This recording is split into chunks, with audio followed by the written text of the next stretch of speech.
জুমার দিনের প্রথম সুন্নত হচ্ছে জুমার দিনের ফজরের নামাজটা জামাতে পড়া। জুমার নামাজের প্রথম সুন্নত হচ্ছে ফজরের নামাজটা কি পড়া? জামাতে। আফদালুস সালাওয়াত ইনদাল্লাহি সালাতুল ফজরি ফি ইয়াউমিল জুমআতি ফি জামাআহ। বিশ্বনবী বললেন জুমার নামাজের 15টা সুন্নত মুখস্থ রাখতে হবে। 1 নাম্বার সুন্নত ফজরের সালাত জামাতে পড়তে হবে। 2 নাম্বার সুন্নাহ হচ্ছে আসওয়াক, মেসওয়াক করা। মাথরাতুন লিল ফাম মারদাতুন লিররাব, মেসওয়াক করলে দাঁত পরিষ্কার থাকে, আল্লাহ খুশি হয়ে যায়। 3 নাম্বার হচ্ছে দুহুন, তেল মালিশ করবেন। বিশ্বনবী জাইতুনের তেল চুলে আর গায়ে দিতেন। বিশ্বনবী বলতেন ওয়াদাহিনু ফাইন্না ফিত তাদহিনে বারাকাত, তেল খাও, তেল দাও, তেল মালিশ করো, তেলের ভেতরে আল্লাহ বরকত ঢুকাইয়া দিছে। 4 নম্বরে আত্তিব, জুমার দিনে সুগন্ধি লাগিয়ে যাওয়া সুন্নাত। লাগাবেন?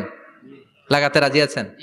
বিরাতু আইনি ফিস সালাহ, নামাজের মধ্যে যখন আমি দাঁড়িয়ে যাই আমার চক্ষুটারে ঠান্ডা করে দেয় কে? আবার বিশ্বনবী বলতেন আরবাউন মিন সুনানিল মুরসালিন, 4টা সুন্নাত সব নবীদের সুন্নাত। 1 নম্বরে আল হায়া মানে লজ্জা। আরেক বর্ণনা এসেছে আল খিতান মানে সুন্নাতে খাতনা, এটা সব নবীদের ছিল। আর সেওয়াক, সব নবীরা মেসওয়াক করেছেন। আর তিব, সব নবীরা আতর লাগিয়েছেন। আর নিকাহ, সব নবীরা বিয়েও করেছেন। চিল্লায় পড়েন আল্লাহু আকবার। লিবাস আহসানা সিয়াব, সুন্দর জামা পড়া। নট নেসেসারি যে নতুন জামা হতে হবে, পুরাতন জামাও ধুয়ে আয়রন করে পরলে একটা সৌন্দর্য আছে না নাই? এরপরে ইকসারুস সালাহ আলান নবী, বিশ্বনবীর উপর বেশি বেশি দুরূদ পড়া। বিশ্বনবী বলতেন জুমার দিন শ্রেষ্ঠ দিন, এই দিন আমার উপর বেশি বেশি দুরূদ পড়ো। ফাইন্না সালাতাকুম মা'রুদাতুন আলাইয়া, কেননা তোমরা যে আমার উপর দুরূদ পড়ো, আমি মরে যাওয়ার পরে এই দুরূদগুলো কে পাঠিয়েছে তার নাম, তার বাবার নাম সহ ফেরেশতারা আমার কবরে দিয়ে আসে। সুবহানাল্লাহ। এরপরে বিশ্বনবী বলতেন জুমার দিনে সূরাতুল কাহাফ পড়বা। কাহাফ পড়া সুন্নাহ। সূরাতুল কাহাফ পড়তে রাজি আছেন? রাজি আছেন তো? 18 নম্বর সূরা, কোরআনের একেবারে মাঝখানের সূরা। এরপর আত-তাবকির ইলাল মসজিদ, মসজিদে আগে আগে যাওয়া সুন্নত। আগে যিনি যাবে উনি কি পাবে?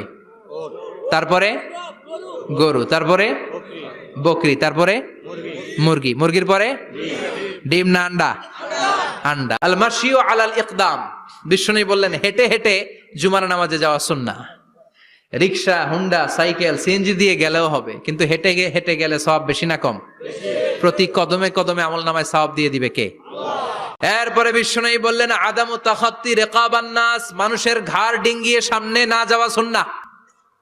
এরপরে বিশ্বনবী বললেন দুখুলুল মসজিদে রাকাতাইন, জুমার নামাজের দিন মসজিদে ঢোকার পরে 2 রাকাত পড়া সুন্নত। কয় রাকাত? 2 রাকাত। রাজি আছেন? কবলাল জুমা বাদাল জুমা, অনেকে প্রশ্ন করে বাদাল জুমা 4 রাকাত, মসজিদে পড়লে 4, ঘরে পড়লে 2। কিন্তু কবলাল জুমা সুনির্ধারিত নয়, অনির্ধারিত। মা কদ কুদ্দিরা লাক, যত আপনার তৌফিকে কুলায় 2 রাকাত করে করে 2, 4, 6 ইমাম সাহেব খুতবা দেওয়ার আগ পর্যন্ত। আপনি যদি আধা ঘন্টা আগে যান আপনি 10 রাকাত পড়তে পারবেন। চিল্লায় বলেন ঠিক কি না? এরপরে বিশ্বনবী বলেন ইনসাত, চুপ থেকে খুতবা শুনবা। জুমার খুতবার সময় কথা বলা যাবে নাকি? কথা কন। বিশ্বনবী বললেন তোমার সামনে কেউ কথা বলতেছে